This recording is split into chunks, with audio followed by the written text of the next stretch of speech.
Was it all just a dream? God bless you, Florida. Thank you. Did the last 4 years not really happen? Look, there's Ben Affleck. He's often in my dreams.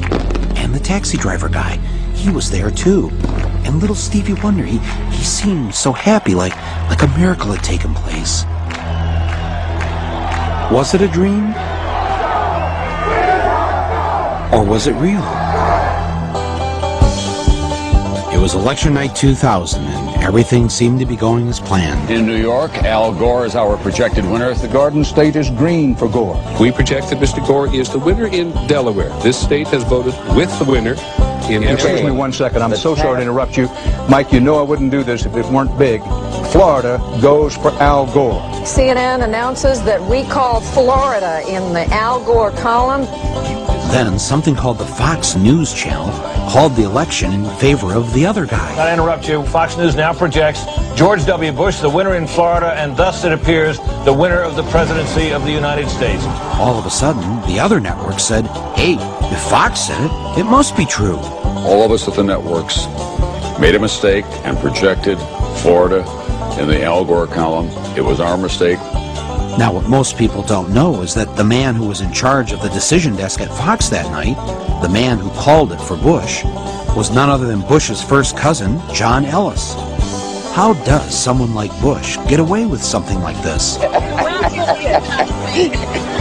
Well, first, it helps if your brother is the governor of the state in question. You know something? We are going to win Florida. Mark my words. You can write it down. Second, make sure the chairman of your campaign is also the vote counting woman, and that her state has hired a company that's going to knock voters off the rolls who aren't likely to vote for you.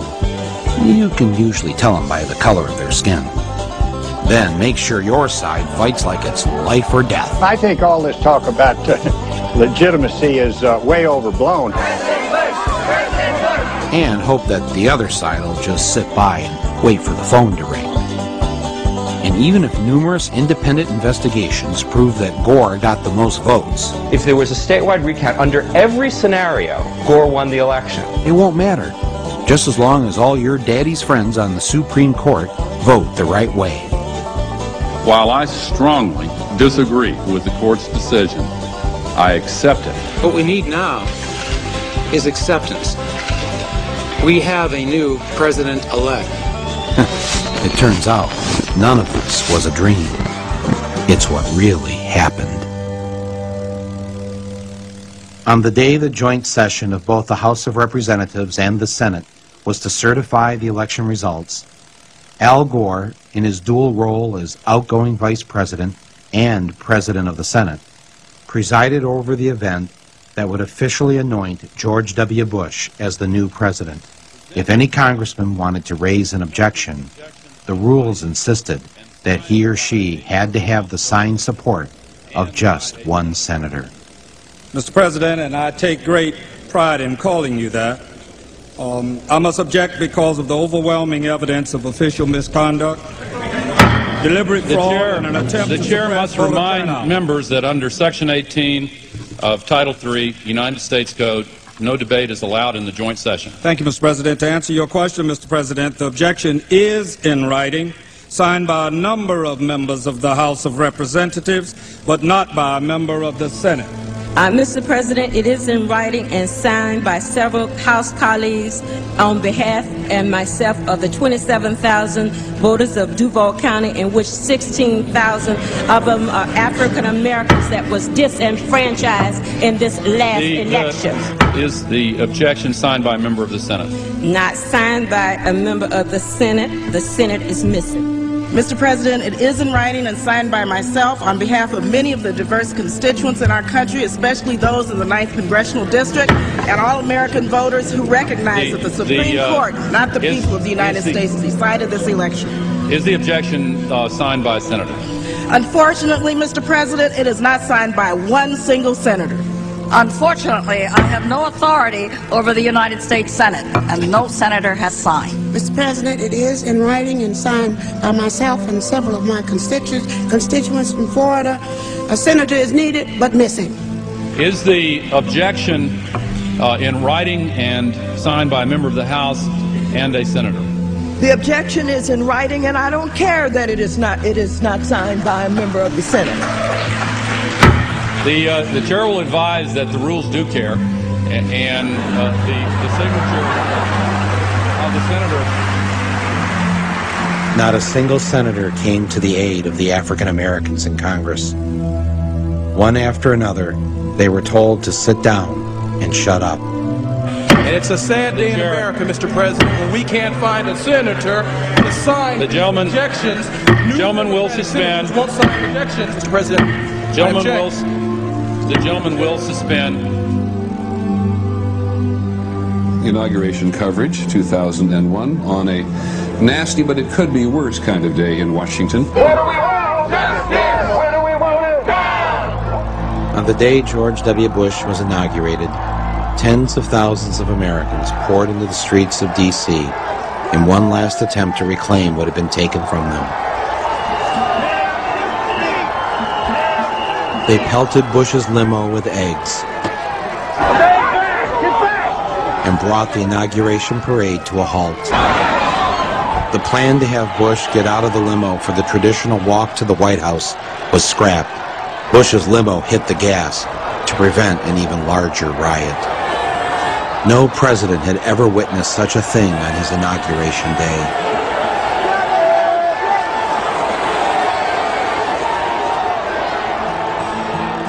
And for the next 8 months, it didn't get any better for George W. Bush. He couldn't get his judges appointed. He had trouble getting his legislation passed, and he lost Republican control of the Senate. His approval ratings in the polls began to sink. He was already beginning to look like a lame duck president. With everything going wrong, he did what any of us would do. He went on vacation.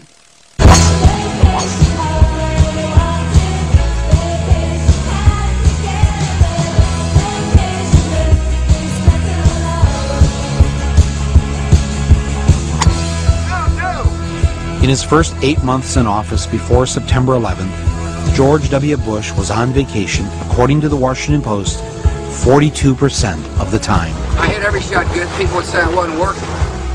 It was not surprising that Mr. Bush needed some time off.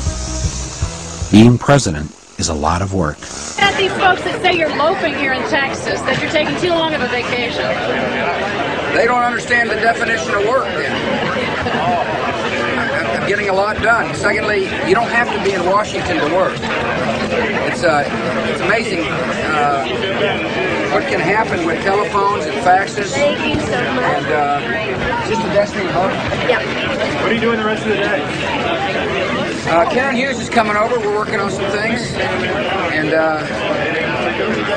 she'll be over here. We're working on a few things, a few matters. I'm working on some initiatives. You'll see. I mean, there'll be some decisions that I will have made while I'm here, and we'll be announcing them as time goes on. The first time I met him, he had some good advice for me. Governor Bush, it's Michael Moore. Behave yourself, will you? Don't find real work. And work was something he knew a lot about. Anybody want some grits? Relaxing at Camp David, yachting off Kennebunkport. How you doing? Or being a cowboy on the ranch in Texas. I love the nature. I love to get in the pickup truck with my dogs.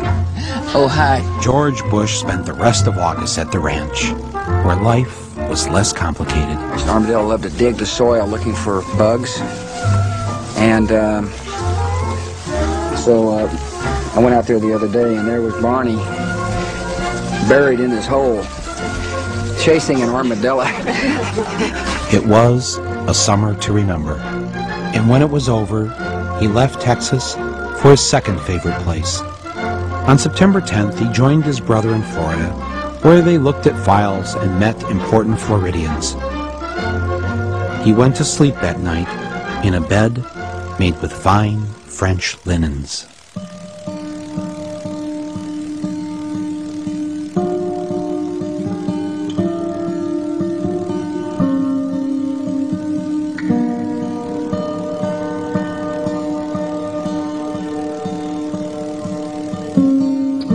suppose he's pretty confident on those numbers on Iraqi security forces.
Make me look young.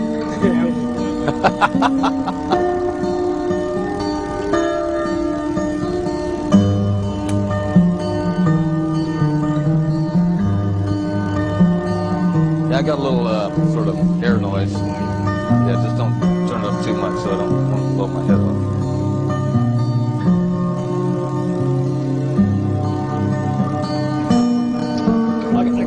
I got a mic here if they want to hear. Testing 1 2. This is the Oval Office for testing 1 2. Testing 1 2. This is the Oval Office. Testing 1 2 3 4 5.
On September 11, 2001, nearly 3,000 people, including a colleague of mine, Bill Weems, were killed in the largest foreign attack ever on American soil. The targets were the financial and military headquarters of the United States. If anyone has any idea, if they've seen him or knows where he is, to call us. He's got two little babies. As the attack took place, Mr. Bush was on his way to an elementary school in Florida. When informed of the first plane hitting the World Trade Center, where terrorists had struck just 8 years prior, Mr. Bush decided to go ahead with his photo opportunity.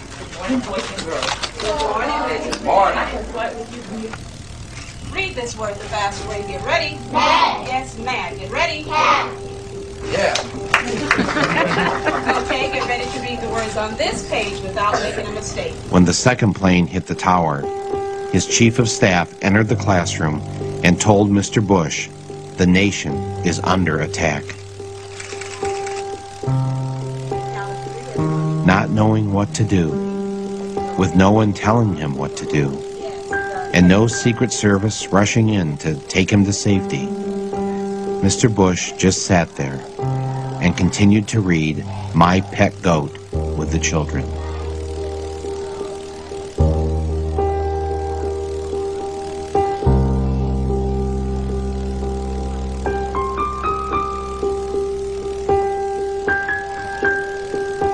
Nearly 7 minutes passed with nobody doing anything.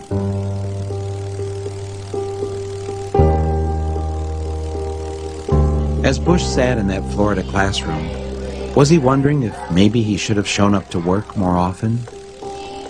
Should he have held at least one meeting since taking office to discuss the threat of terrorism with his head of counterterrorism? Or maybe Mr. Bush was wondering why he had cut terrorism funding from the FBI. Or perhaps he just should have read the security briefing that was given to him on August 6, 2001, which said that Osama bin Laden was planning to attack America by hijacking airplanes. But maybe he wasn't worried about the terrorist threat because the title of the report was too vague. I believe the title was Bin Laden Determined to Attack Inside the United States. A report like that might make some men jump, but as in days past, George W. just went fishing. As the minutes went by, George Bush continued to sit in the classroom. Was he thinking, I've been hanging out with the wrong crowd? Which one of them screwed me? Was it the guy my daddy's friends delivered a lot of weapons to? Was it that group of religious fundamentalists who visited my state when I was governor? Or was it the Saudis? Damn, it was them. I think I better blame it on this guy.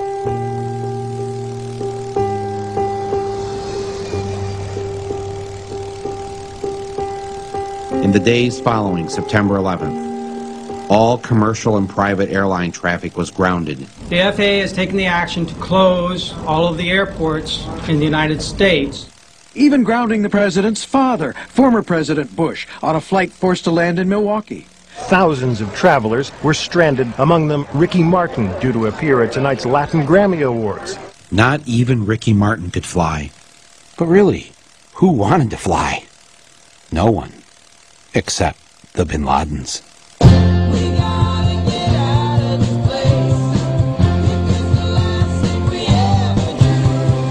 We had some airplanes authorized at the highest levels of our government to fly to pick up Osama bin Laden's family members and others from Saudi Arabia and transport them out of this country. It turns out that the White House approved planes to pick up the Bin Ladens and numerous other Saudis. At least 6 private jets and nearly 24 commercial planes carried the Saudis and the Bin Ladens out of the U.S. after September 13th. In all, 142 Saudis, including 24 members of the Bin Laden family, were allowed to leave the country. Osama's always been portrayed as the bad apple, the black sheep in the family, and that they cut off all relationship with him around 1994. In fact, things are much more complicated than that. You mean Osama has had contact with other family members? That's right. In the summer of 2001, just before 9/11, one of Osama's sons got married in Afghanistan, and several family members showed up at the wedding. Bin Laden? That's right. So they've not cut off completely. That's really an exaggeration. We now welcome to Larry King Live. Good to see him again. Prince Bandar, the ambassador of the Kingdom of Saudi Arabia to the United States. We had about 24 members of Bin Laden's family. And in America, students, and His Majesty felt it's not fair for those innocent people to be subjected to any harm. On the other hand, we understood, had a high emotion, so with coordination with the FBI, we got them all out. This is retired FBI agent Jack Clunan. Before 9/11, he was a senior agent on the joint FBI-CIA Al-Qaeda task force. I, as an investigator, would not want these people to have left. I think in the case of the Bin Laden family, I think it would have been prudent. Hand the subpoenas out, have them come in, get on the record. You know, get on the record. That's the proper procedure. Yeah. How many people were pulled off of airlines after that coming into the country who were what? They were from the Middle East, or they fit a very general picture. We held hundreds of and weeks and months at a time. Did the authorities do anything when the Bin Ladens tried to leave the country? No, they were identified at the airport. They looked at their passports and they were identified. Well, that's what would happen to you or I if we were in the country. Exactly. So a little interview, check the passport, what else? Nothing.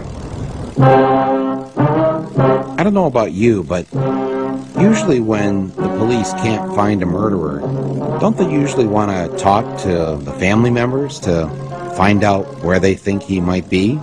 You have no idea where your husband might be. Well, if you should hear anything, let us know, will you? You willing to come downtown and give us a statement? This gonna take long. You got the time? Mine's worth money, yours isn't. Set in a bill. I asked you a question. You're here to answer them, not ask them. Now, you listen to me, cop. I pay your salary. All right, sit down. I'm gonna earn it. Yeah, that's how cops do it. What was going on here?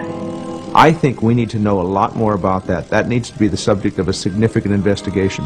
What happened? How did it happen? Why did it happen? And who authorized it?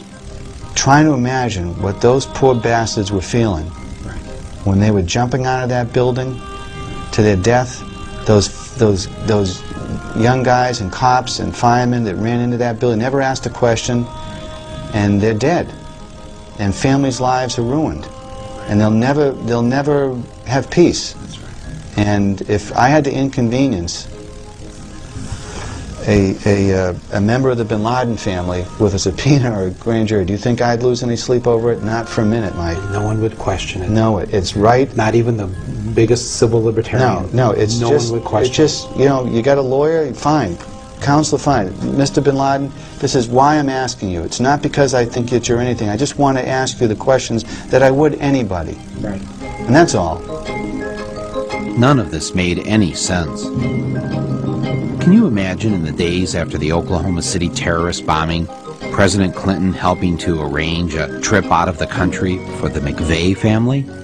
What do you think would have happened to Clinton if that had been revealed? Brenda, do you know the Bin Laden family? I do very well. What are they like? They're really lovely human beings. He is the only one I don't know him well, but I met him only once. What was the circumstance under which you met him? This is ironic. In mid-80s, if you remember, we in the United States were supporting the Mujahideen to liberate Afghanistan from the Soviets. He came to thank me for my efforts to bring the Americans, our friends, to help us against the atheists, he said the communists. Isn't it ironic? In other words, he came to thank you for helping bring America to help him. And now he may be responsible for bombing America. Absolutely. What did you make of him when you met him? I was not impressed, to be honest with you. Not impressed? No, I thought he was simple and very quiet guy. A simple and quiet guy whose family just happened to have a business relationship with the family of George W. Bush. Is that what he was thinking about? Because if the public knew this, it wouldn't look very good. Was he thinking, you know, I need a big black marker? In early 2004, in a speech during the New Hampshire primary, I called George W. Bush a deserter from his time in the Texas Air National Guard. In response, the White House released his military records in the hopes of disproving the charge. What Bush didn't know is that I already had a copy of his military records, uncensored, obtained in the year 2000. And there is one glaring difference between the records released in 2000 and those he released in 2004. A name had been blacked out. In 1972, 2 airmen were suspended for failing to take their medical examination. One was George W. Bush, and the other was James R. Bath. In 2000, the documents show both names. But in 2004, Bush and the White House had Bath's name blacked out. Why didn't Bush want the press and the public to see Bath's name on his military records? Perhaps he was worried that the American people would find out that at one time James R. Bath was the Texas money manager for the Bin Ladens. Bush and Bath had become good friends when they both served in the Texas Air National Guard. After they were discharged, when Bush's dad was head of the CIA, Bath opened up his own aviation business after selling a plane to a man by the name of Salam bin Laden, heir to the second largest fortune in Saudi Arabia, the Saudi bin Laden Group. W at that time was just starting off in the world as a businessman. Because he's a guy who's always tried to emulate his father, he decided to go into the oil business. He founded an oil company, a drilling company out in West Texas called Arbusto, which was very, very good at drilling dry holes that nothing came out of. But the question has always been, where did this money come from? Now his dad was rich. His dad could have done this for him, but his dad didn't do this for him. There's no indication that Daddy wrote a check to start him off in this company. So where did George W. Bush get his money? I'm George Bush. One person who did invest in him was James R. Bath. Bush's good friend, James Bath, was hired by the Bin Laden family to manage their money in Texas and invest in businesses. And James Bath himself, in turn, invested in George W. Bush.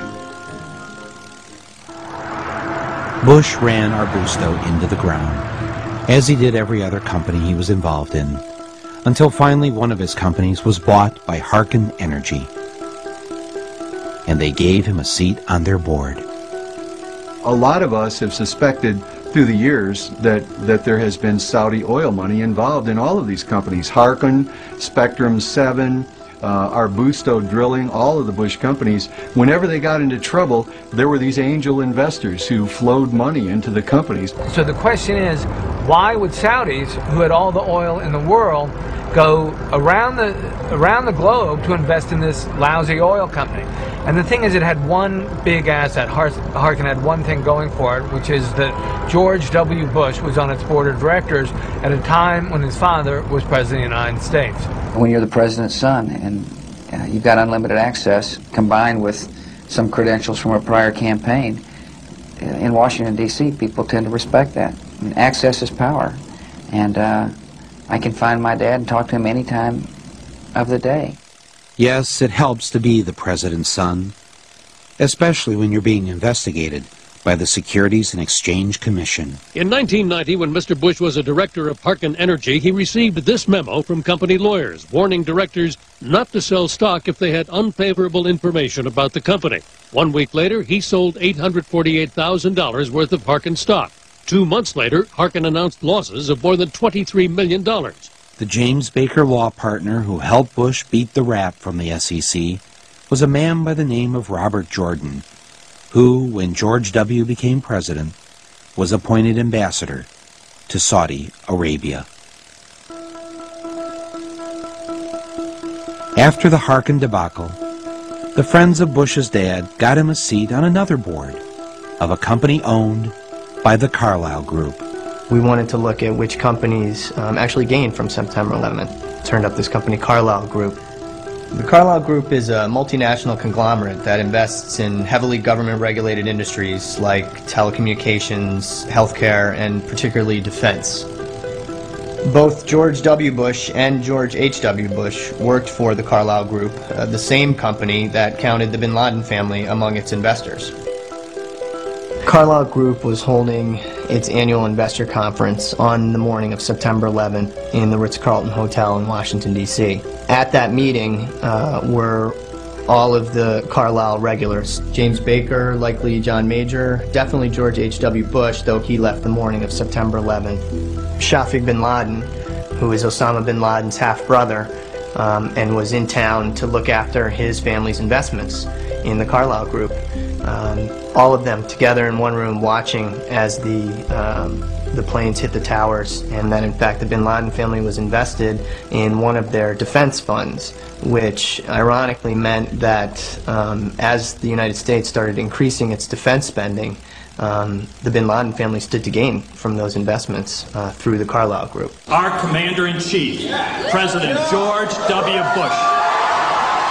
With all the weapons companies it owned, the Carlyle Group was, in essence, the 11th largest defense contractor in the United States. Thanks a lot.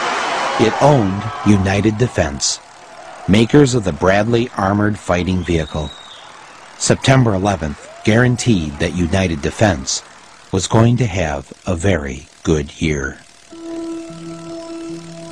Just 6 weeks after 9/11, Carlyle filed to take United Defense public, and in December made a one-day profit of $237 million. But sadly, with so much attention focused on the bin Laden family being important Carlyle investors, the bin Ladens eventually had to withdraw. Bush's dad, though, stayed on as senior advisor to Carlyle's Asia board for another 2 years. As unseemly as it seems to know that George H.W. Bush was meeting with the bin Laden family while Osama was a wanted terrorist well before September 11th. It's very discomforting for Americans to know that. George H.W. Bush is a man who has obviously incredible reach into the White House. He receives daily CIA briefings, which is the right of any ex-president, but very few ex-presidents actually exercise that right. He does. And I think in a very real way, they are benefiting from the confusion that arises when George H.W. Bush visits Saudi Arabia on behalf of Carlyle and meets with the royal family and meets with the bin Laden family. Is he representing the United States of America, or is he representing an investment firm in the United States of America, or is he representing both? This company is about money. It's not about conspiracies to run the world or engineer political maneuvering and things like that. It's about making money, and it's about making a lot of money, and they've done very well. To get you on the record on this question, in the White House view, there's no ethical conflict in former President Bush and former Secretary of State Jim Baker using their contacts with world leaders to represent one of the most well-known military arms dealers, the Carlyle Group. The President has full faith that his family will conform with all proper ethics laws, and will act properly in their conduct. Okay, so let's say one group of people, like the American people, pay you $400,000 a year to be President of the United States. But then another group of people invest in you, your friends, and their related businesses $1.4 billion over a number of years. Who are you going to like? Who's your daddy? Because that's how much the Saudi royals and their associates have given the Bush family, their friends, How are you, sir? and their related businesses in the past 3 decades. Seems like a very nice reunion with friends. Is it rude to suggest that when the Bush family wakes up in the morning, they might be thinking about what's best for the Saudis instead of what's best for you or me? Because $1.4 billion just doesn't buy a lot of flights out of the country. It buys a lot of love.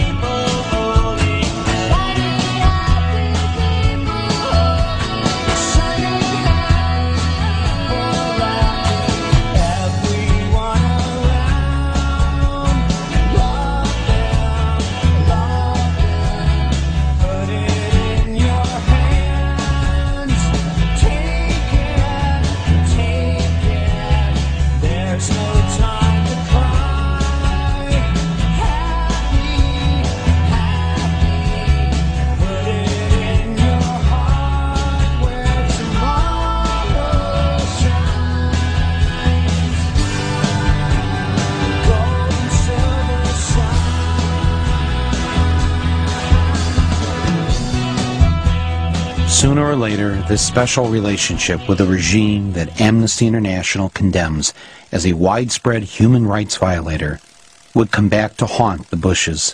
Now, after 9/11, it was an embarrassment, and they preferred that no one ask any questions. The investigation should have begun on September 12th. There's no reason why it shouldn't have. 3,000 people were dead. It was a murder, and it should have gotten started immediately. First, Bush tried to stop Congress from setting up its own 9/11 investigation. It's important for us to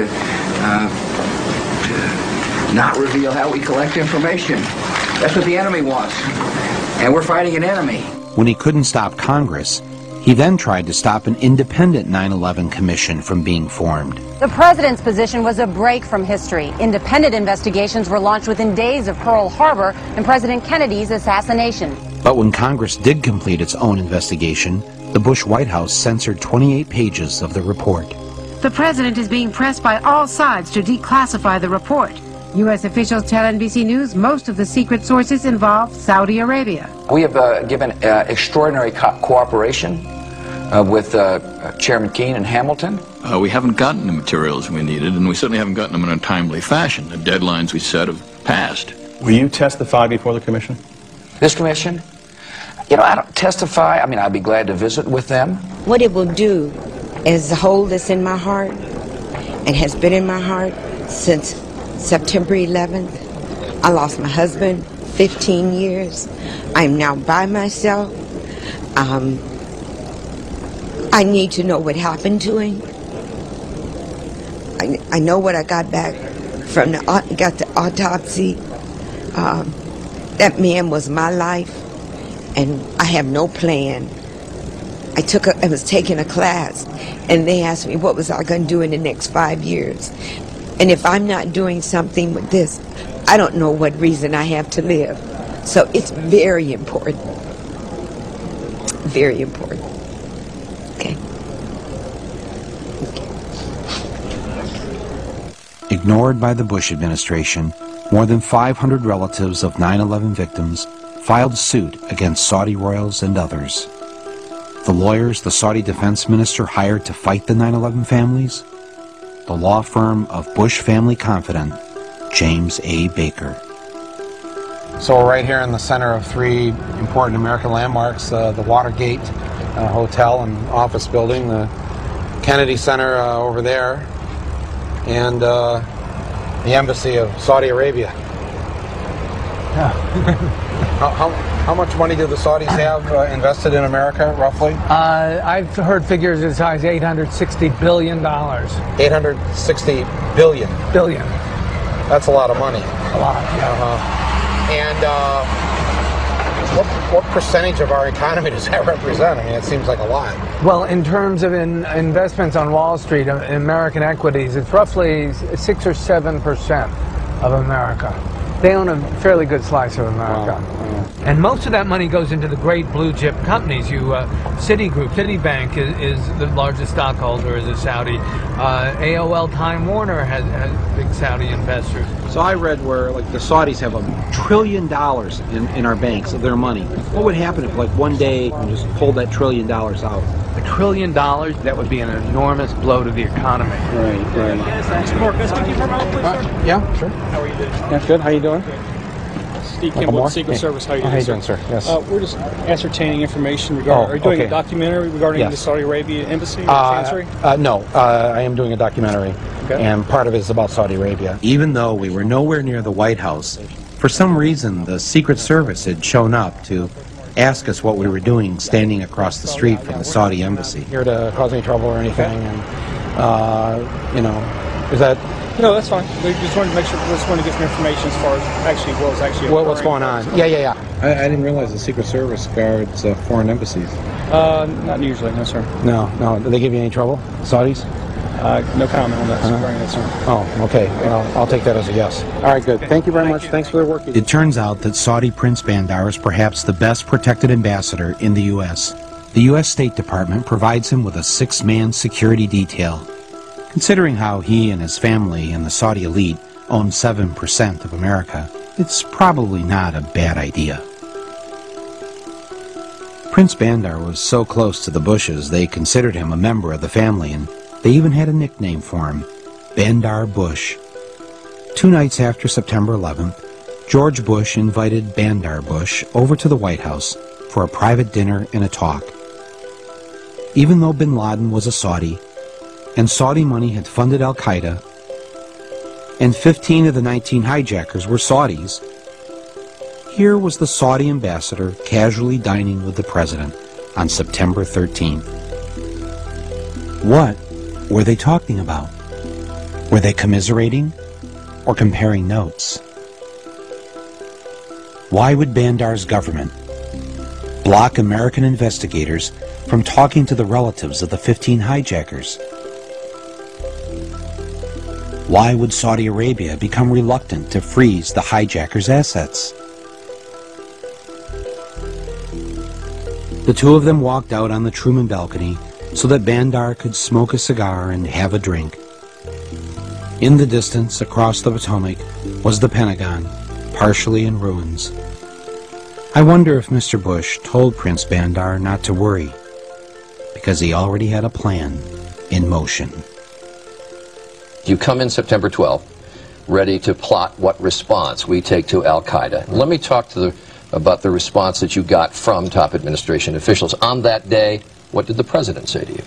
The president, in a very intimidating way, left us, me and my staff, with the clear indication that he wanted us to come back with the word that there was an Iraqi hand behind 9/11, because they had been planning to do something about Iraq from before the time they came into office. Did he ask about any other nations other than Iraq? No, not at all. It was Iraq, Saddam, find out, get back to me. And were his questions more about Iraq than about Al-Qaeda? Absolutely. Absolutely. He didn't ask me about Al-Qaeda. And the reaction you got that day from the Defense Secretary, Donald Rumsfeld, from his assistant, Paul Wolfowitz? Well, Donald Rumsfeld said, when we talked about bombing the Al-Qaeda infrastructure in Afghanistan, he said there were no good targets in Afghanistan. Let's bomb Iraq. And we said, but Iraq had nothing to do with this. And that didn't seem to make much difference. And the reason they had to do Afghanistan first was it was obvious that Al-Qaeda had attacked us, and it was obvious that Al-Qaeda was in Afghanistan. The American people wouldn't have stood by if we had done nothing on Afghanistan.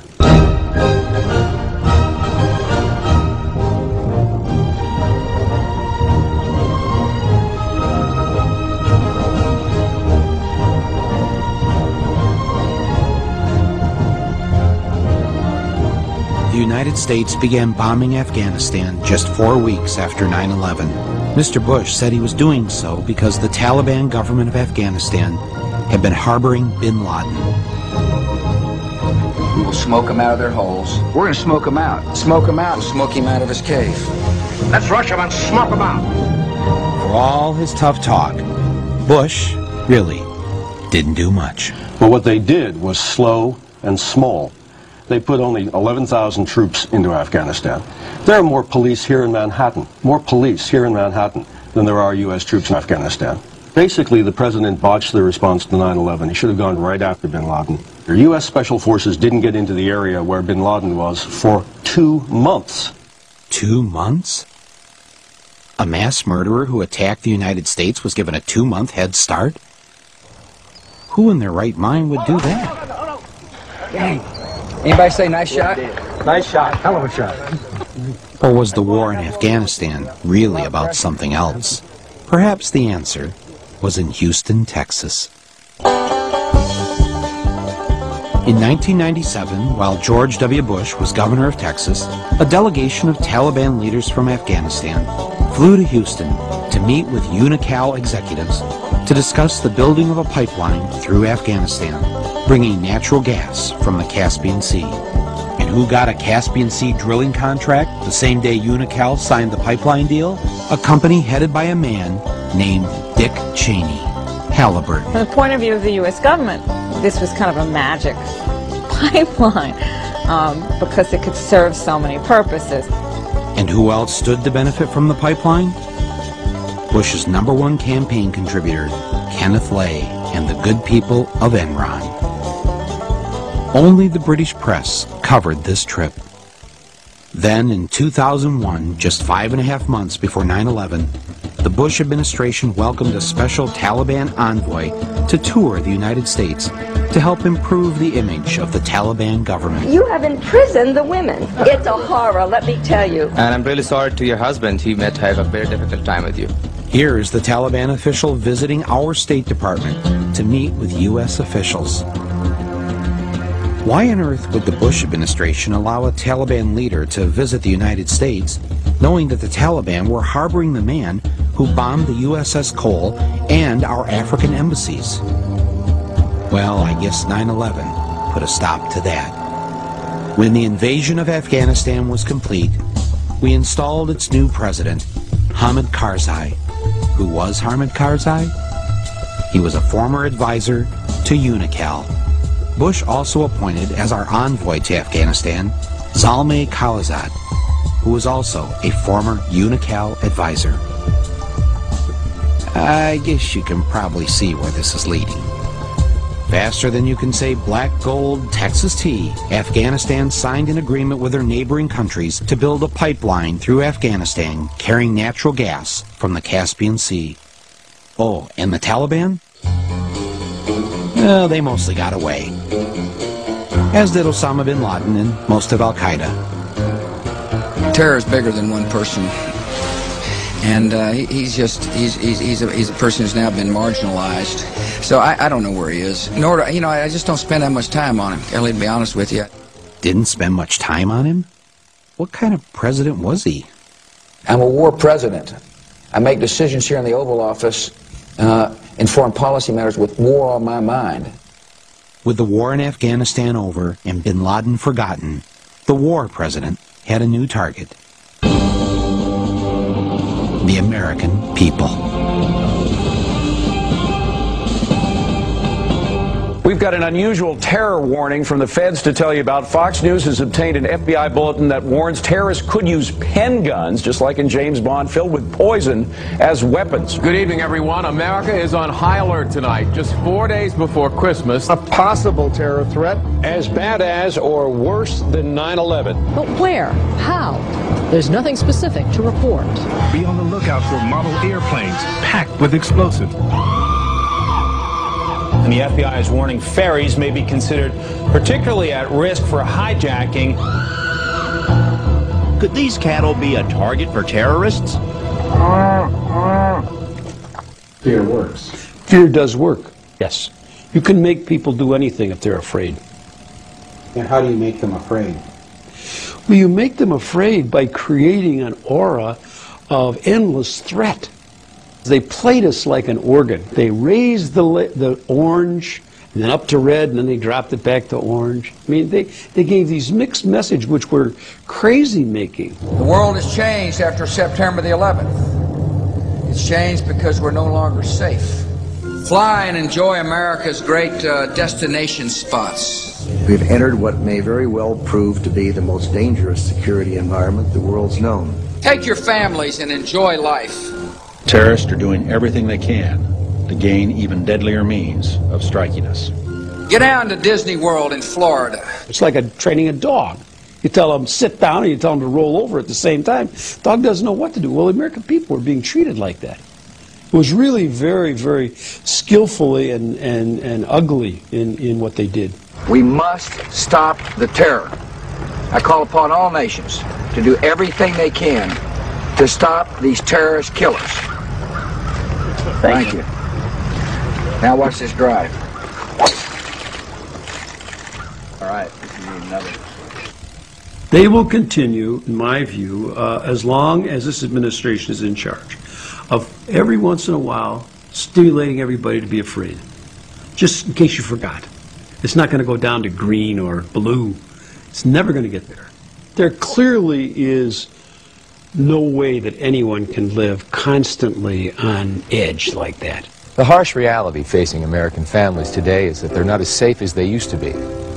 Drug dealers and users looking for their next fix, gangs who roam the streets in search of their next victim, and the growing threat of terrorists means the need for protection is ever greater. And now, that protection is here.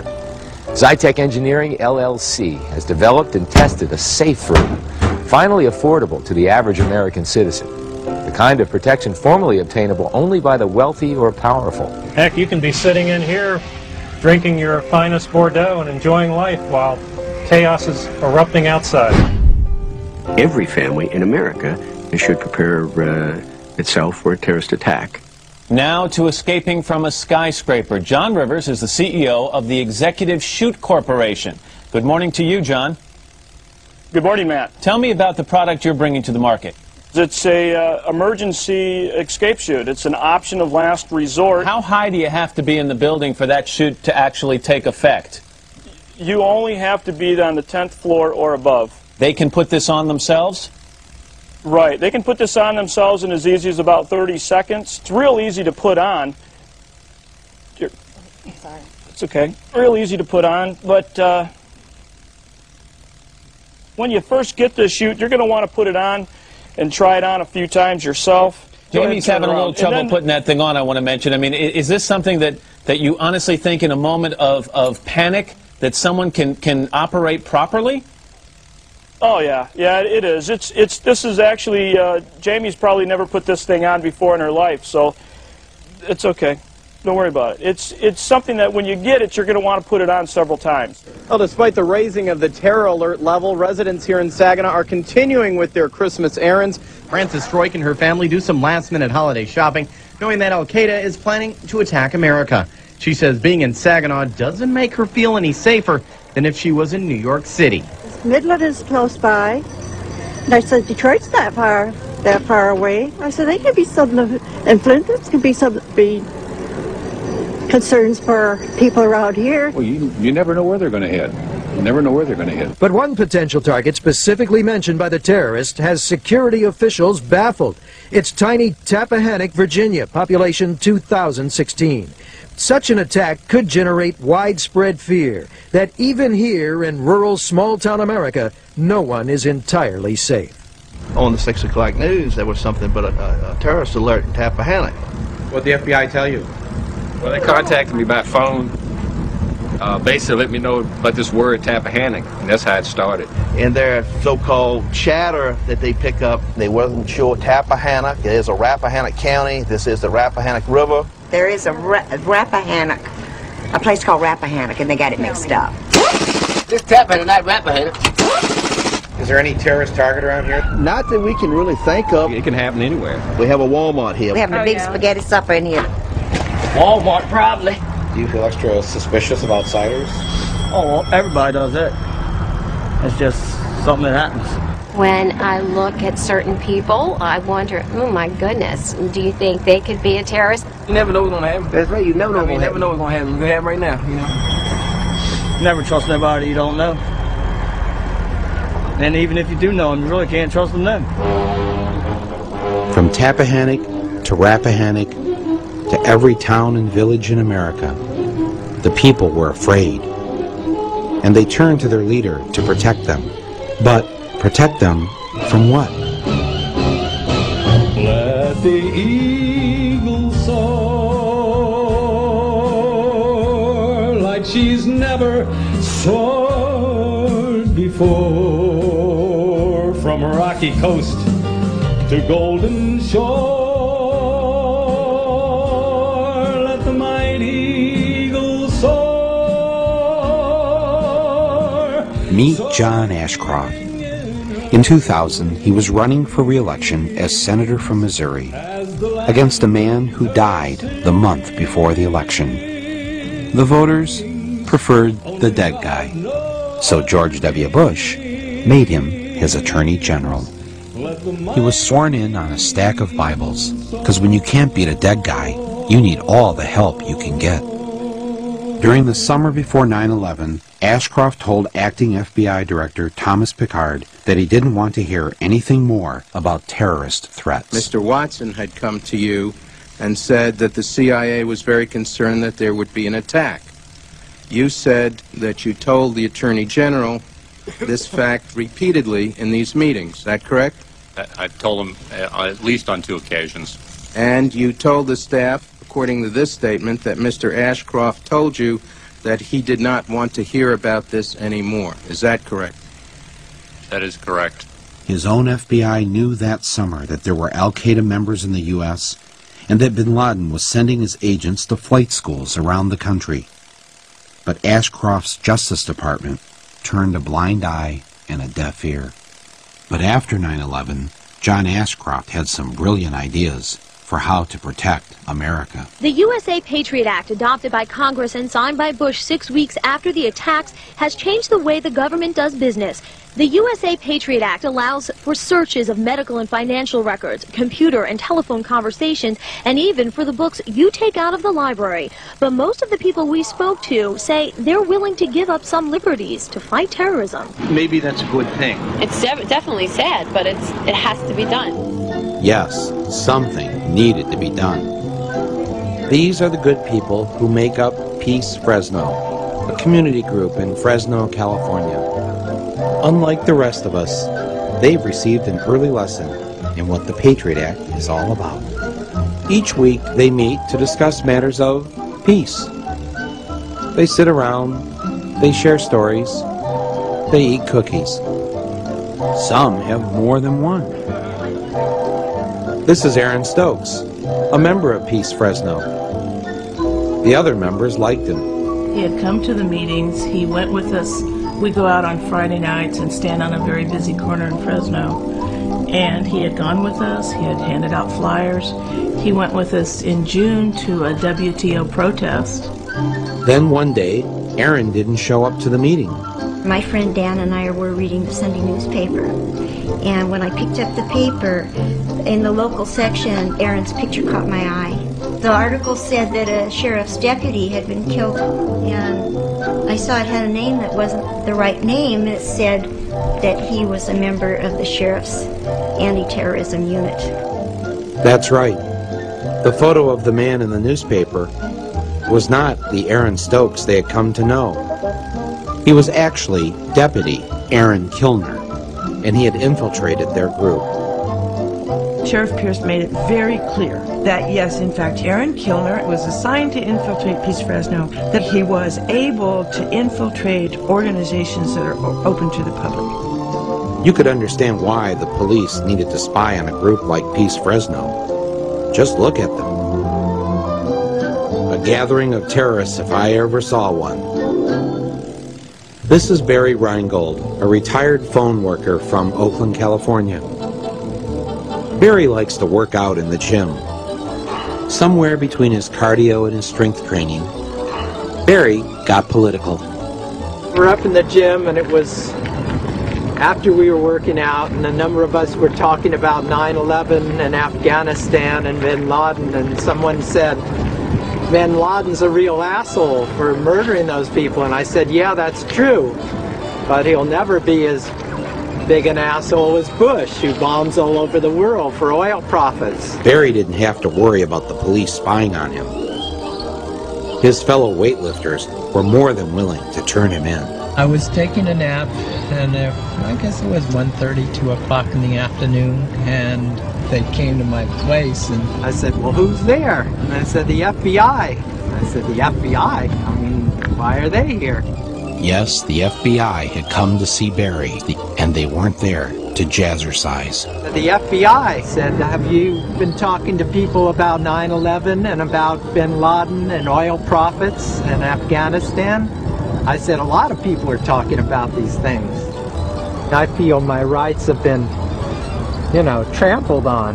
I mean, if you have something to say to me in the gym, well then, fine. Don't tell the FBI and they come to my apartment while I'm taking a nap. There's nothing to be ashamed of here. There's full transparency. There's nothing about the Patriot Act that I'm ashamed of in any way, shape, or form.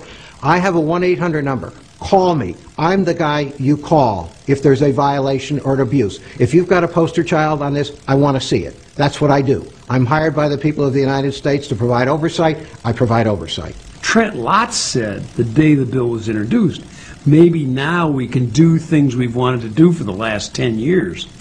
No, I've always, a dictatorship would be a heck of a lot easier. There's no question about it. I mean, they had all this on the shelf somewhere, ideas of things they would like to do, and they got 9/11 and they said, it's our chance. Go for it. There was an immediate assumption on the part of the administration that there had to be a surrender of certain of our rights. There's several definitions in the bill that are quite troubling. First of all, the definition of terrorist, and it's so expansive that it could include people who... Like me. No one read it. That's the whole point. They wait till the middle of the night, they drop it in the middle of the night, it's printed in the middle of the night, and the next morning when we come in, it passes. How could Congress pass this Patriot Act without even reading it? Sit down, my son. We don't read most of the bills. Do you really know what that would entail if we were to read every bill that we passed? Well, the good thing, it would slow down the legislative process. I couldn't believe that virtually no member of Congress had read the Patriot Act before voting on it. So I decided the only patriotic thing to do was for me to read it to them. Members of Congress, this is Michael Moore. I would like to read to you the USA Patriot Act. Section 1, Section 210 of this code reads as follows. Section 2703C. My job is to secure the homeland. That's exactly what we're going to do. But I'm here to take somebody's order. That would be you, Stress. What would you like? Right behind you. And I'm going to order some ribs. We all know you can't secure the homeland on an empty stomach. And in order to remain secure, everyone needs to sacrifice. Especially little Patrick Hamilton. I'm sure each of us has our own personal airport security horror story. But here's my favorite. The terrorist threat that was posed by his mommy's breast milk. I thought, well, if I just put a little bit on my lips, then that would be sufficient, because obviously I'm tasting it. And she looked at me, and I felt like she was telling me, you need to chug that. She goes, no, you need to drink more. And of a 4-ounce bottle, I wound up drinking 2 more ounces of breast milk that then, because it's touched my lips, has to be tossed. While Homeland Security was making sure breast milk was kept off our planes, they were also doing everything possible to ensure no one could light a firebomb on board. I can bring that on the plane? Actually, you can, yes, you're fine.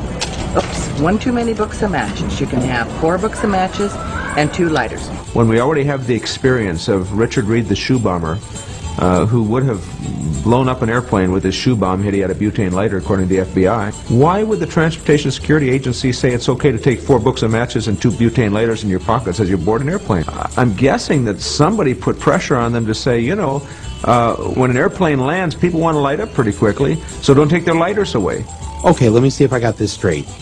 Old guys in the gym, bad. Peace groups in Fresno, bad. Breast milk, really bad. But matches and lighters on the plane, oh, hey, no problem. Was this really about our safety? Or was something else going on? This is where the Pacific Ocean meets the shores of Oregon. Over 100 miles of beautiful, open coastline on our border.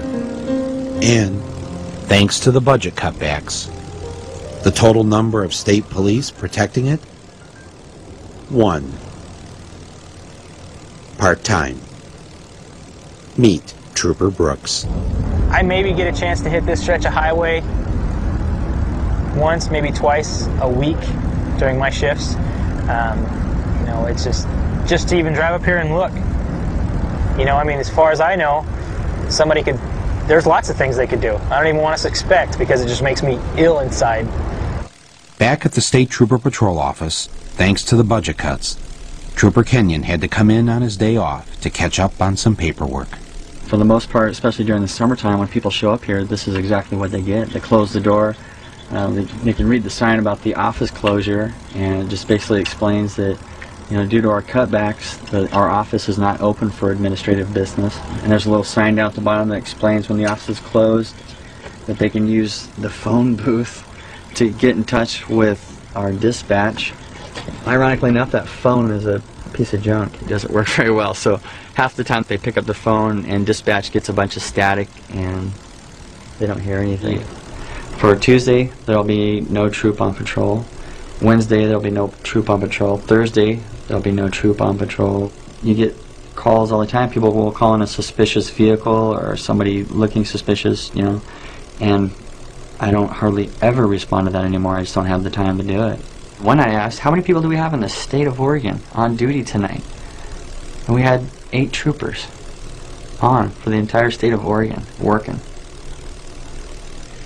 I think, Oregon is a prime example that Homeland Security is not as secure as what I think people would like to believe.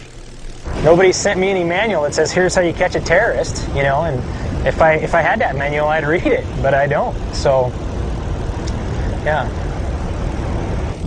Of course, the Bush administration didn't hand out a manual on how to deal with the terrorist threat because the terrorist threat wasn't what this was all about. They just wanted us to be fearful enough so that we get behind what their real plan was. 4 minutes. Start from the top. All right. All right. What time? 3 minutes. 30 seconds. 15 seconds. 10, 9, 8, 7, 6, 5, 4, 3, 2, 1. My fellow citizens,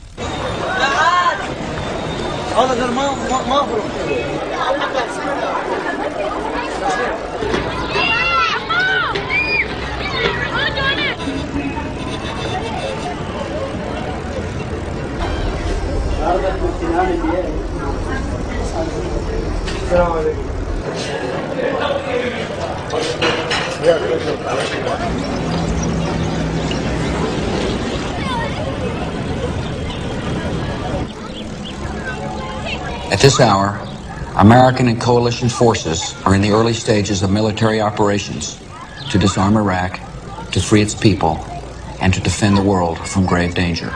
On my orders, coalition forces have begun striking selected targets of military importance to undermine Saddam Hussein's ability to wage war.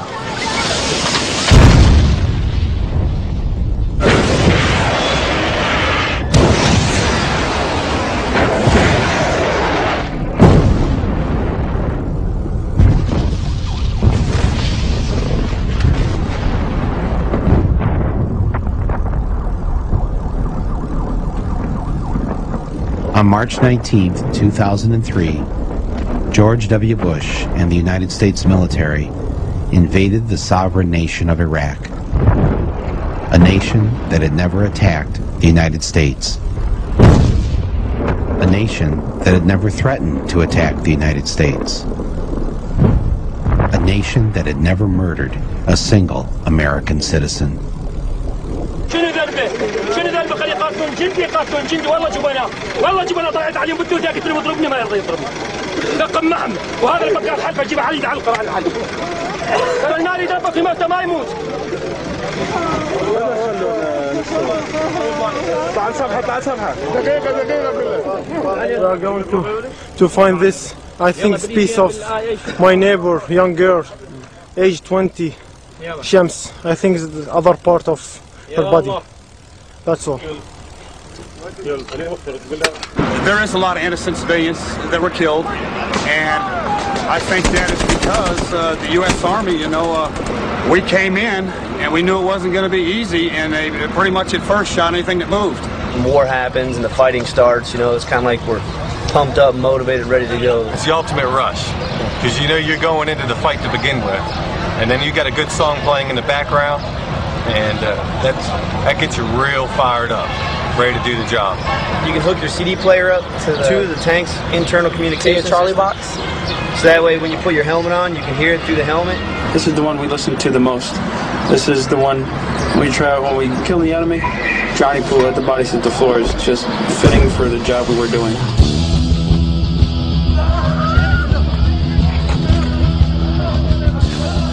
The roof was on fire because basically it symbolized Baghdad being on fire, and at the time we wanted it to burn to get Saddam and his regime out.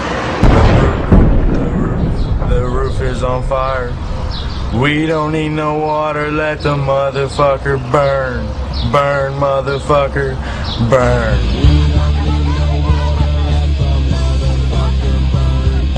Burn, motherfucker, burn.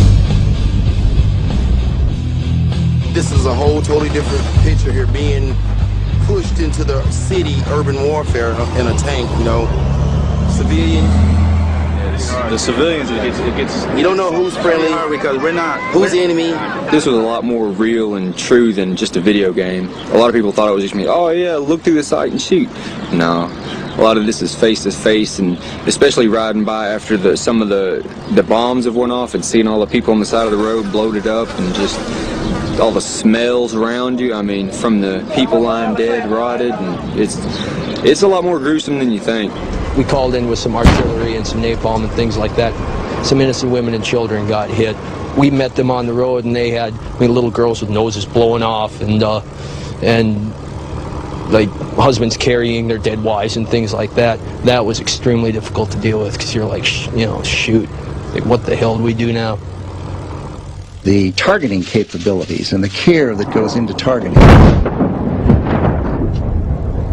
is as impressive as anything anyone could see. Got him. Good. Second one. Hit the other one. The care that goes into it, the humanity that goes into it. ما عندهم يقين ما يفكش لا هي الناس لا مسيحيين ما حد يعرف عمل بوز العالم هاكف الله يخرب بيوتهم الله يخرب بيوتهم الله أكبر الله أكبر والنصر للعراق والنصر للعراق وكلنا بداية للعراق.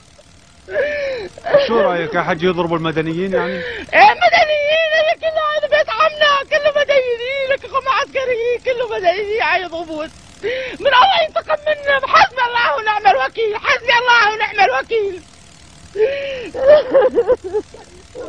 5 جنازات من جنازات فقط بيت يا الله يا الله يا الله يا الله الله انتقم منهم الله خذ حقنا منهم وينك الله وينك الله.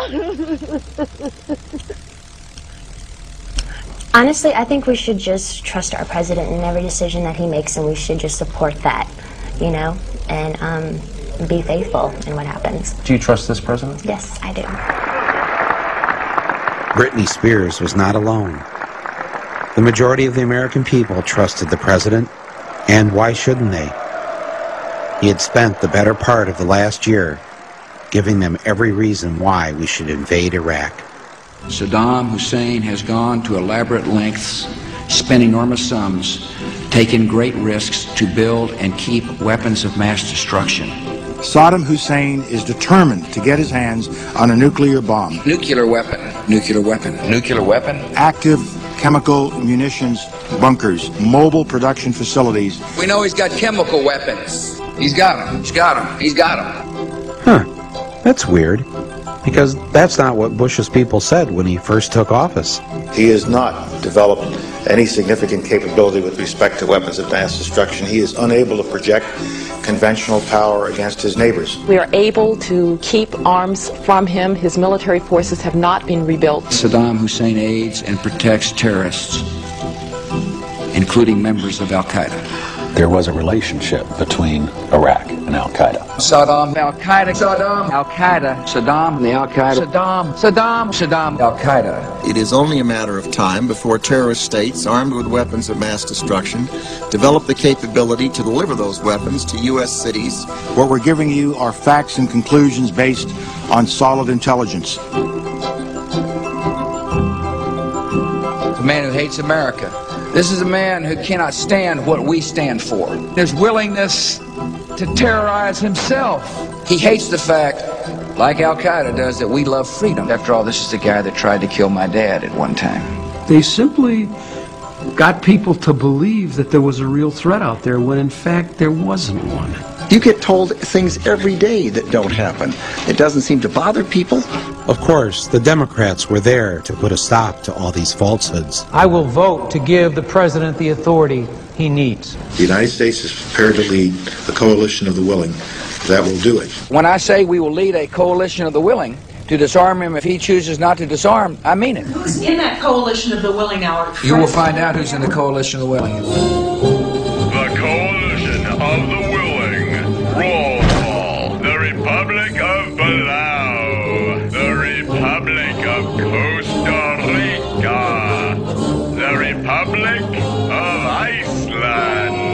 course, none of these countries has an army or, for that matter, weapons.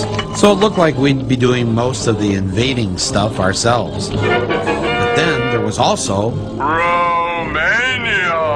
the kingdom of Morocco. Morocco wasn't officially a member of the coalition, but according to one report, they did offer to send 2,000 monkeys to help detonate landmines. These are men of vision. The Netherlands. And I'm proud to call them allies. Afghanistan. Afghanistan? Oh yeah, they had an army. Our army. I guess that's one way to build a coalition. Just keep invading countries. Yes, with our mighty coalition intact, we were ready.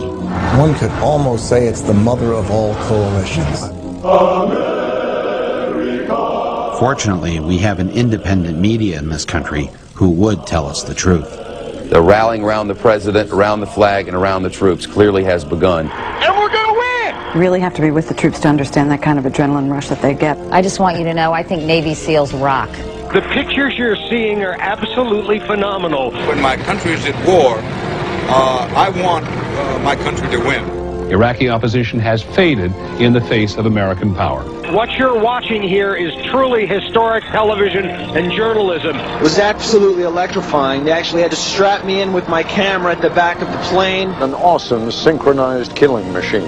There is an inherent bias in the coverage of the American press in general. Am I slanted and biased? You damn well bet I am. But one story the media wasn't covering was the personal story of each and every soldier who was killed in the war. The government would not allow any cameras to show the coffins coming home. That kind of story is a downer, especially when you're getting ready for a party on a boat.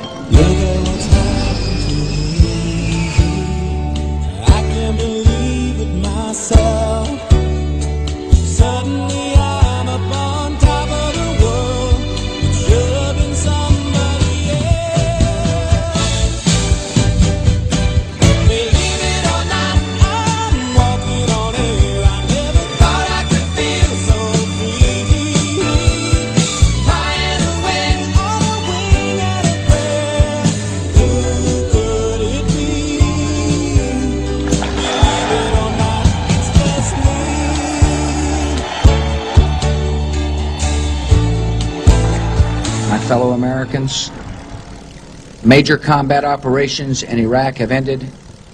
In the Battle of Iraq, the United States and our allies have prevailed.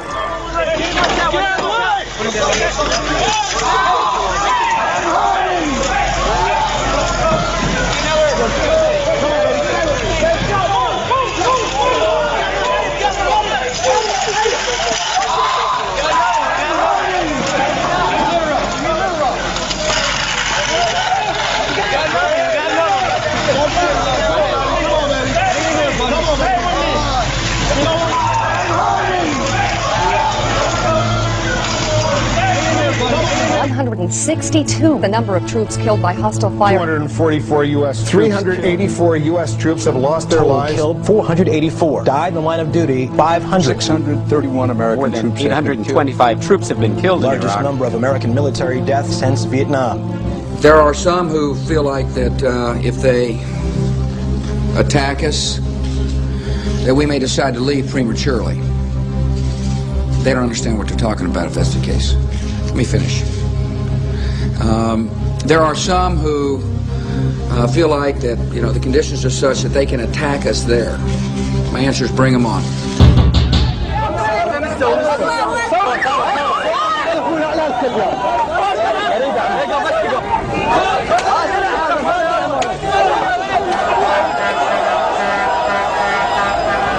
The United States is planning on just walking through here like it was going to be easy and all, but it's not that easy to conquer a country, is it?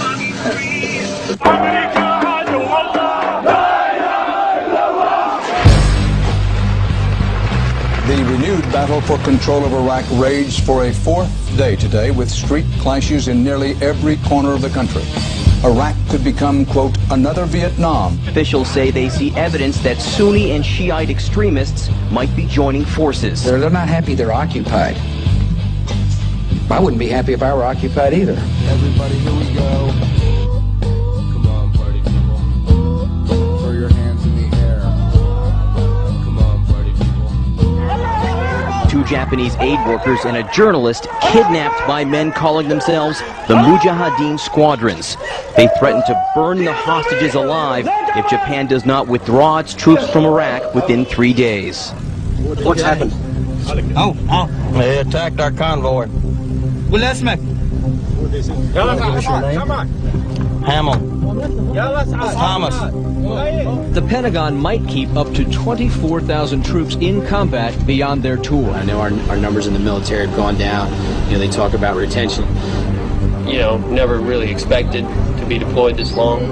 I don't think anybody did. I don't have any clue as to why we're still in Iraq. If Donald Rumsfeld was here, I'd ask him for his resignation. With the war not going as planned, and the military in need of many more troops, where would they find the new recruits? Military experts say 3 times the 120,000 U.S. troops now deployed would be needed to pacify and rebuild the country.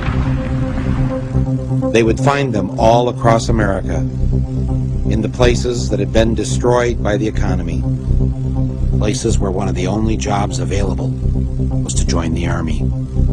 Places like my hometown of Flint, Michigan. And I was watching TV one day and they showed like some of the buildings and areas that had been hit by bombs and things like that. And while watching, I got to thinking like, it's parts of Flint that look like that. Exactly. And we ain't been in a war. Look at the neighborhood I live in. Most of them are abandoned. I mean, you know, that's not right. You want to talk about terrorism? Come right here. President Bush right here. Come right here. He knows about this corner. I emailed him. At the end of January of 04, the unemployment rate in Flint was actually 17%, but you have to take into consideration as well that when your unemployment runs out, you're no longer counted. I would say that we're probably close to at least 50% not working or underemployed, because being underemployed is just as dangerous. So my family has gone through the welfare system. When it was Job Central in the mid-'80s, I came through the Job Training Partnership program here at Job Central, and I went to a secretary school. Years later, I'm the executive assistant to the president of the agency. Interesting. My mother used to tell me all the time that, why do you always go for the underdog? It was because the underdog is who needed me. People that don't have anything, that's who I have to fight for, and that's who I have fought for my entire life. I started taking my children and telling my children, the military is a good option. I can't afford to have you go to college. I cannot pay your way. Financial aid will not help you. So I, as a mother, started teaching my children about the options that the military could do. They would take them around the world. They would see all the things that I, as a mother, could not let them see. It would pay for their education that I, as their mother, and their father could not pay for. Military is a good option for kids in Flint. Military is an excellent option for the people in the city of Flint. How many of you have a friend or a family member in the service? Anybody currently serving overseas? A brother of mine, it's my cousin. Yeah, cousin. Where's your brother? Iraq. Germany. My cousin got shipped off to Iraq like 3 days ago. Yeah. There's like a Army or Navy recruiter or Marines recruiter up there almost every week. Just in the lunchroom recruiting students from out the lunchroom. There are people with a calling. Most serve 1 weekend a month and 2 weeks a year. Earning money for college. Protecting their community. In the Army National Guard, you can. I'm going into the Air Force myself. I'm going to take a year off probably after high school and then just go and make a career. I want to be an aircraft maintenance technician. I ran into a recruiter, and there was something I noticed about it, and this is kind of on another, it was just, I noticed it was odd. It was more like he was hiring me for a job than recruiting me for the Army. It was the way he approached me. He approached a friend of mine. I was in Borders, books and music. He just came up, it was like he was sending us a business card. He had business cards made for the Army and everything.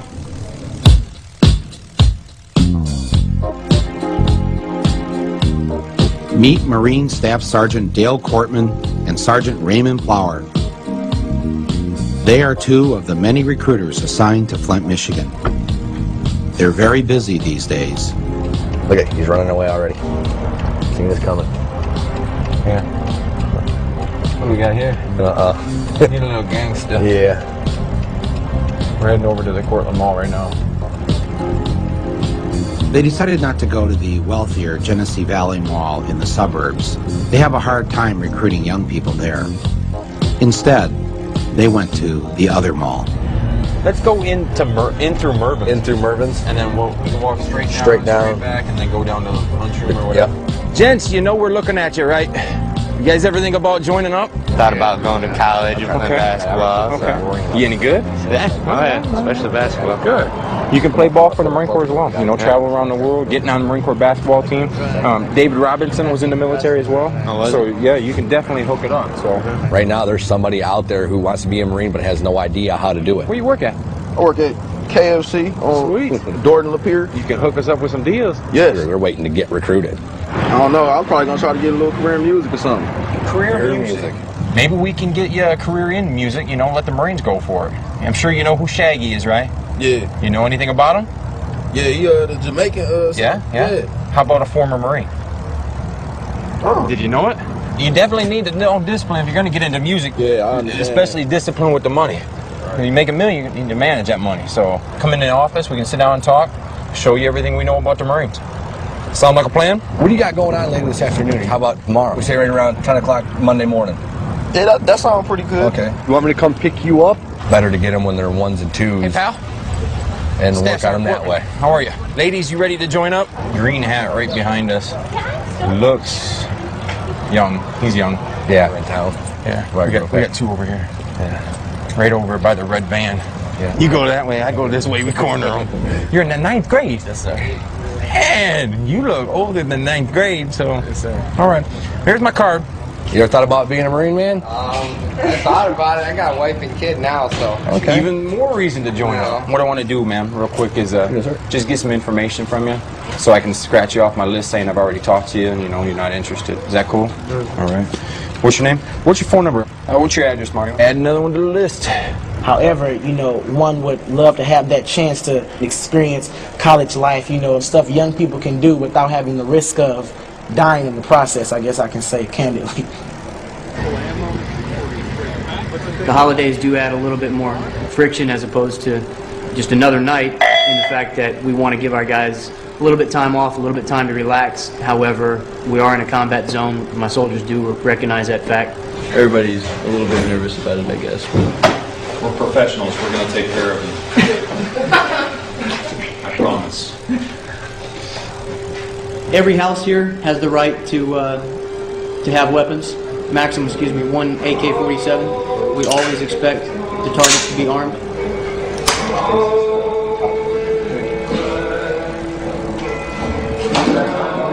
Rock and roll! Fucking bolt cutters. These goddamn things try doors open. Pop this in there. You better watch out. You better not cry. You better not pout. I'm telling you why. Why? Santa Claus is coming to town. Gather round. He's making a list, checking it twice. He's gonna find out who's naughty and nice. Santa Claus is coming to town. He sees you when you're sleeping. He knows when you're away. He knows if you've been bad or good. So be good for goodness sake. You better watch out. Hey Adele, just hold up. لا تبكي صحي النية لا تبكي بدنا نسألك صحي النية Where's she going? I'll go with her. Where's she going? She's gonna call him. Yeah. No. Just where is he at right now? I need to, not on the phone. Not on the phone. Is he in the house? Is he in the house? Pastorelli! Is he in the house? Pastorelli! He is. He is in the house. Where? This is him? Get up there, second floor, second floor. Watch out. Go. Watch out, Adele. Watch out. Hey, one coming up! That's Sahib Al-Duri. Sahib Al-Duri. What's your name? Sahib. This is Sahib, yeah. This is Sahib. This is Sahib. Yeah. شو مسوي صاحبي؟ الله شو مسوي عيني؟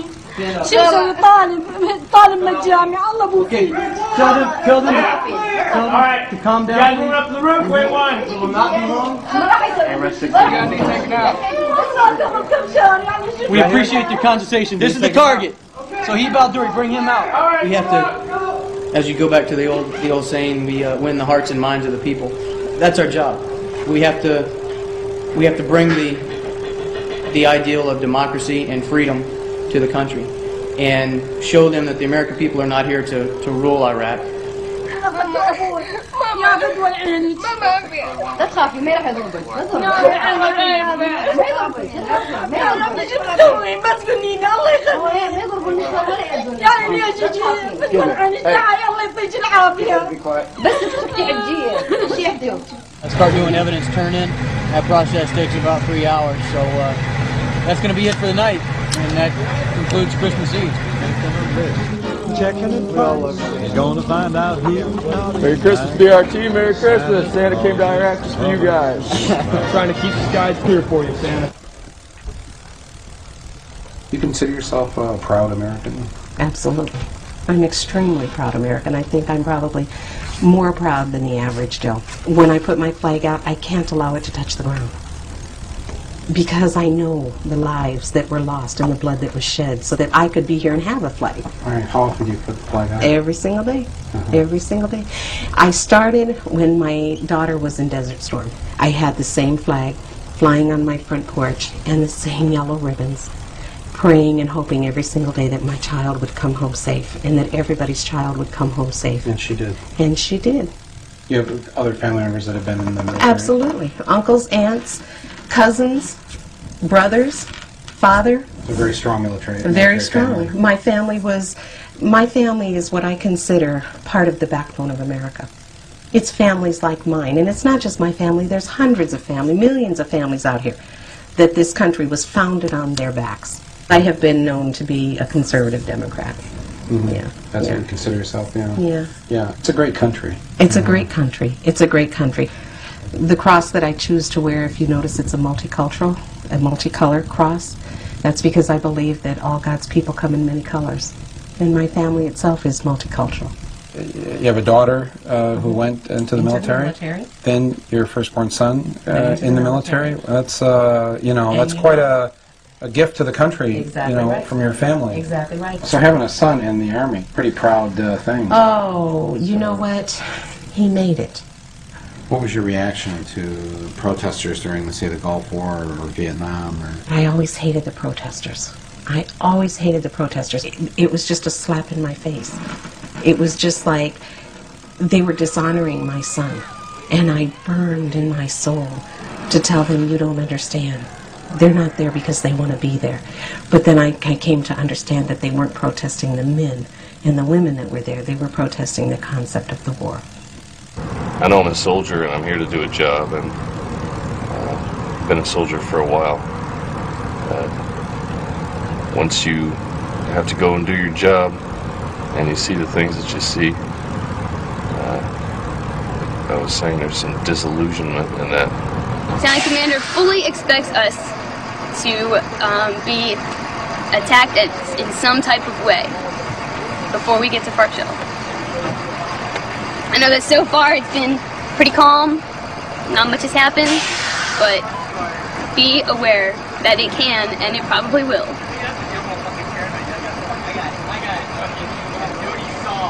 They're beginning to organize themselves just in neighborhoods. The kids get together a lot. Well, I can't say kids, but guys about 17, 18 are starting to come together. they hate us, just why I'm not really sure. Immoral behavior breeds immoral behavior. When a president commits the immoral act of sending otherwise good kids to war based on a lie, this is what you get. Hey, is it ticklish? Yes, you do. Don't tell me you don't know what it is. That motherfucker still has a heart on it. Some mother. Why are you touching somebody else? He touched his dick.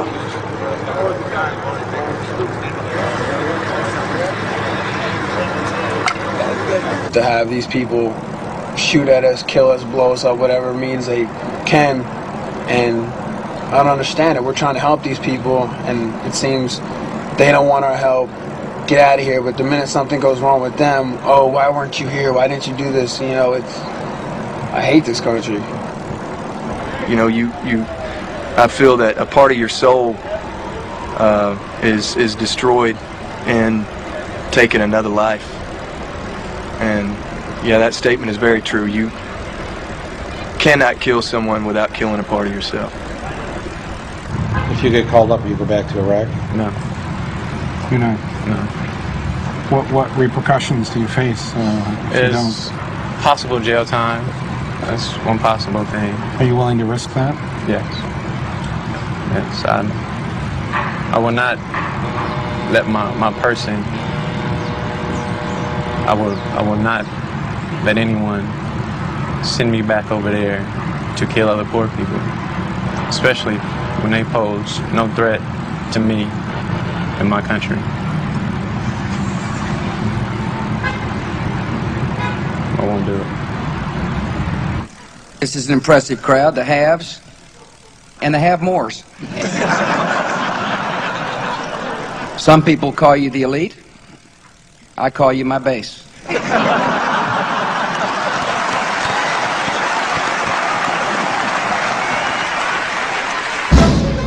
While Bush was busy taking care of his base and professing his love for our troops, he proposed cutting combat soldiers' pay by 33% and assistance to their families by 60%. He opposed giving veterans $1 billion more in health care benefits, and he supported closing veteran hospitals. He tried to double the prescription drug costs for veterans and opposed full benefits for part-time reservists. And when Staff Sergeant Brett Petrikin from Flint was killed in Iraq on May 26th, the Army sent his last paycheck to his family, but they docked him for the last 5 days of the month that he didn't work because he was dead. They say they're not going to leave any veteran behind, but they're leaving all kinds of veterans behind. To say that we're forgotten, no, but I know we're not forgotten, but missed, yes. Yes, you know, there's a lot of soldiers that have been missed. You know, they've been skipped over, that didn't get the proper coverage that they deserve. They have a death toll, but they're not showing the amount of people that's being injured or being amputated because of the injuries, you know. Like, I still feel like I have hands. Yeah. And the pain is like my hands are being crushed in a vice. But they do a lot to help it, and they take a lot of the edge off of it, and it makes it a lot more tolerable. And I was injured in late April on patrol in Baghdad. A couple of guys come out and ambushed us. I got nerve damage and stuff like that. I've got a lot of pain. I'm constantly in pain. Take a lot of morphine to help with that and stuff. Doing you know, just readjusting, getting life back on track. You know what I'm saying? Yeah, I'm not going to do what it is that I did before. I was a Republican for quite a few years, and for some reason they conduct business in a very dishonest way. I'm going to be incredibly active in the Democratic Party down where I live once I get out. So I'm going to definitely do my best to ensure that the Democrats win control. Iraq, Baghdad, I didn't know anything of those things. And we were in the hallway, in the upstairs of our house, and He was crying, and he said that he was really scared, and he didn't want to have to go to Iraq. So we were able to have a whole conversation about sometimes some fear is healthy, because it keeps our senses about us. And that's when he told me that he had not told anybody else, but he knew he was going to Baghdad. We were, as everybody, we were glued to the TV. Just glued, completely glued to the television in hopes of seeing a glimpse of him. Can't you please go over to where the helicopters are? Can't you please let us see him? Then that night, it was about 10-something, I went upstairs to the bedroom, and I was laying in bed and I was flipping the channels with the remote. All I heard was Black Hawk Down, South Central Iraq. What I can tell you at this hour is that last night the Army did indeed lose a Black Hawk helicopter. We are being told by officers on the ground that there were 6 occupants inside the Black Hawk. So the next morning, I got up and I said, you push those thoughts out of your mind. Okay, Jesus, I need you to come in. I need you, Jesus. You got to help me through this. The Army called me, and I remember getting on the phone and him asking me, was I Lila Lipscomb? And I said yes, and he said, Mother, Sergeant Michael Pedersen. And I remember dropping the telephone. And all I can honestly say that I remember is, ma'am, the United States Army, the Secretary of Defense, regretfully informs you. That's all I know. The grief grabbed me so hard that I literally fell on the floor. And I was alone. I didn't have anybody to pick me up. So I literally crawled over to my desk and was hanging on. And I remember screaming, why does it have to be Michael? Why did you have to take my son? Why is it my son that you had to take? He didn't do anything. He wasn't a bad guy. He was a good guy. Why did you have to take my son? I can't imagine what it would be like to lose a son or a daughter, or a husband, or a wife, for that matter, and it pains me. You had his last letter? Mm-hmm. And it was mailed March 16th, but I didn't get it until probably a week before he was killed. Hello. Hey, Mama. Well, sorry I haven't been able to call. They took the phone 7 days ago. I got the letter and box. That is so cool. Your first grandson came the same day your oldest son did. How is everyone? I'm doing fine. We are just out here in the sand and windstorms, waiting. What in the world is wrong with George?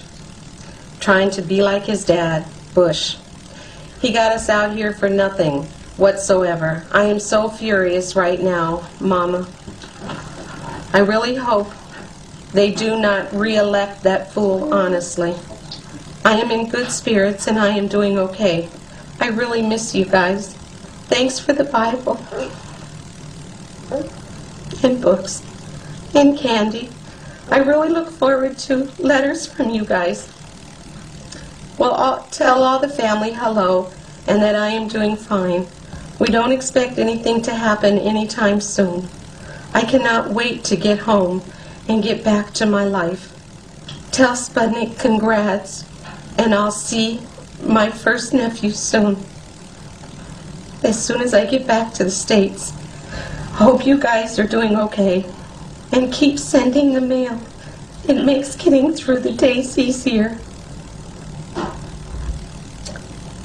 Well, I am on my way to bed, so I will write you guys soon. I love and miss all of you guys.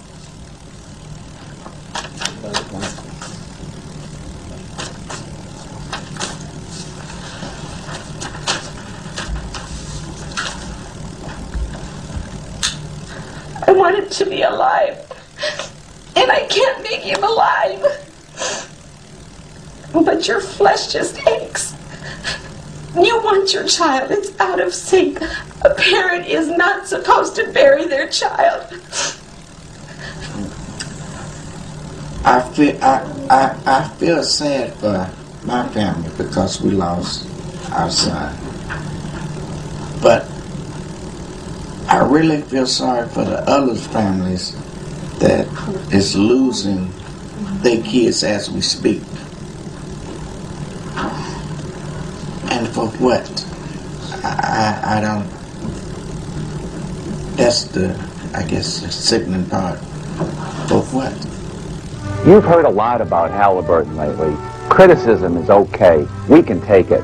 Criticism is not failure. Our employees are doing a great job. We're feeding the soldiers. We're rebuilding Iraq. Will things go wrong? Sure they will. It's a war zone. We're serving the troops because of what we know, not who we know. Well, let me tell you about Halliburton, the company I ran. I'm very proud of what I did at Halliburton. The people of Halliburton are very proud of what they've accomplished, and I frankly don't feel any need to apologize for the way I've spent my time over the last 5 years as the CEO and chairman of a major American corporation. Yeah, this is also an attempt to divert attention away from the fact they have no energy policy. And as the Secretary of Energy said, we were caught unawares. In the middle of the war, Microsoft, DHL, and other corporations invited Halliburton to a conference to figure out how much money could be made in Iraq. Having worked this effort even since before the invasion, the liberation of Iraq started, you, industry, are definitely a vital part of that effort. We appreciate your interest in this. We need you. Now, lots of you are small businesses and you're struggling. How do we get a piece of this big action? All of you, the big guys, are going to get it, and the rest of us who have subcontracting capability or none at all. USTDA is for you. Once that oil starts flowing and money coming, it's going to be lots of money. It's the second largest reserve of oil in the world. There's no question about how much money is there. I've been getting complaints from Iraqi firms and from American firms that the lack of transparency, the corruption. I think the profits that American companies are making, the main companies, are so overwhelming. I mean, like when you have a line item for $1 million and you subcontract it out for $50,000 or $60,000 or $70,000, that's a huge profit, and it's the American taxpayer that's going to pay for that. And it's going to get better. Start building relationships, because it's going to get much better as the oil flows and their budget increase. And the good news is, whatever it costs, the government will pay you. War is always good for certain companies, I mean, that are in the war, the business of war. We're very proud of the work we're doing, again, in supporting the U.S. government and the U.S. military. And the real heroes of the campaign, the real heroes of the Reconstruction are the men and women of the U.S. Armed Forces. And we're very proud to be any part of that we can in supporting them. Halliburton delivers hot meals, supplies, clean clothing, and communications to our soldiers so they can be a little closer to home. It's a girl! Halliburton, proud to serve our troops. I just read in the paper Halliburton got another contract. Halliburton got another contract, which is not being contested at all. Because nobody knows. Well, it's in the paper, so somebody knows. But that's after it happens. It's after the fact. It's too late. The United States is now a major player in the Iraqi oil business. American troops guard the oil fields as Texas oil workers assess their potential. So it's a safe environment to work in. We don't feel any risk. We feel like we're being well protected here, or we wouldn't be here. It's no secret. I mean, I make anywhere, I don't know, between $2,000 and $3,000 a month. A Halliburton employee out here driving a bus can make all between $8,000 and $10,000 a month. Explain that one to me. For 40 hours a week, driving the same 2.5 mile route. Go figure. Where's the justification in that? There's no other single area of the world today with the opportunity for business, new business, similar to the opportunity that's available today in Iraq. The president went in and did what he did, and we're all supporting him and our troops, and we want to make sure that, you know, the efforts and the lost lives, and it wasn't for no reason. If it wasn't for the oil, nobody would be there. Nobody would worry about it. Unfortunately, at least for the near term, we think it's going to be a good situation or a dangerous situation. Good for business, bad for the people. Today on the news, Rumsfeld was saying, and Wolfowitz was saying, Oh, the Iraqi people are much, much better off. Isn't it better that we got rid of Saddam and now the Iraqi people can do what they want to do and really be free? Will they ever be free? No, they'll not be free. And where are the weapons of mass destruction? It was we were duped. We were really duped. And these poor people, the young men and women who are being killed there, it's unnecessary. That's it. That's no more. Disgrace. They died in a just cause for defending freedom, and they will not have died in vain.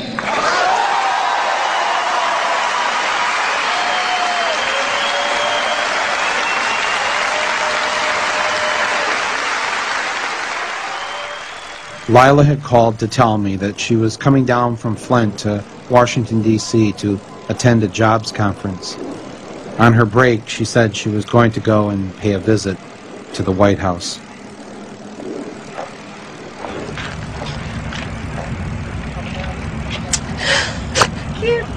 Who's killed children? Iraqi children. My son killed. Kill my people in Spain. Yes. It's false lies. Kill people, your children too. Yes, my This is son. only business to do in Iraq now. And they're killing all these young Americans. Yes. For what? For oil. Versus terrorists. No, he isn't. This is all Yes, staged. he is. He's a butcher of This is all Iraq. staged. He's the My butcher son. of Iraq. Where was he You killed? tell me, my son. Where was he It's killed? not a He's the stage. butcher of Where was he Iraq. killed? He Kill was my killed in people in Karbala. Spain by lying. And driving April illegal 2nd at night is not a to war. stage. My son is They dead. didn't have to go to war. There are a lot of They other didn't people, have to too. attack our people because of food. The father, look at it. Blame Al-Qaeda. What'd that woman yell at you? That I'm supposed to blame the Al-Qaeda. The Al-Qaeda didn't make a decision to send my son to Iraq. Ignorance that we deal with everyday people because they don't know. People think they know, but you don't know. I thought I knew, but I didn't know.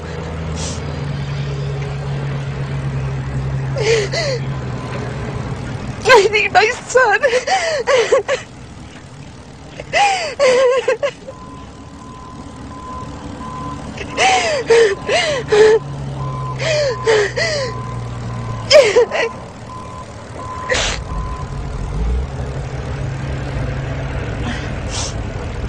God's tougher than I thought it was gonna be to be here. But it's freeing also, because I finally have a place to put all my pain and all my anger and to release it.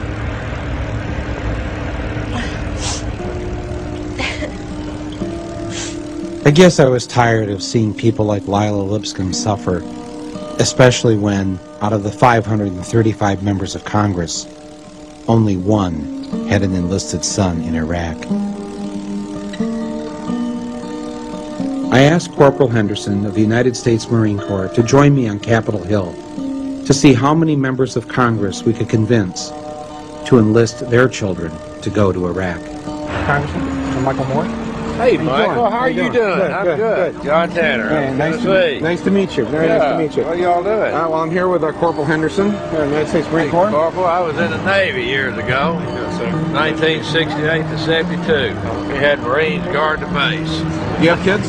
Yeah. Is there any way we can get them to enlist and go over there and help out with the effort? Got all the brochures. And One of them's got 2 children. Oh, yeah. Well, see, there's not many congressmen that have got kids over there. In fact, only one. You know, so we just thought maybe, you know, you guys should send your kids there first. That's right. What do you think about that idea? I don't disagree with it. Oh, you don't? All right. Oh, good. Well, here, take some brochures then. Here, at least take a Marine brochure. I think, yeah. And pass it around. Yeah. Well, encourage fellow members, that, you know, if they're for the war, to get behind it, you know, and send their own. Thank you, man. Thank you, sir. Thank you very much. Congressman? Michael Moore. How are you doing? Good, good. Trying to get members of Congress to get their kids to enlist in the Army and go over to Iraq. Congressman? Congressman? Congressman Castle. Congressman Castle. Congressman. Congressman Doolittle. Michael Moore. I'm wondering if... is there any way to... Of course, not a single member of Congress wanted to sacrifice their child for the war in Iraq. And who could blame them? Who would want to give up their child? Would you? Would he?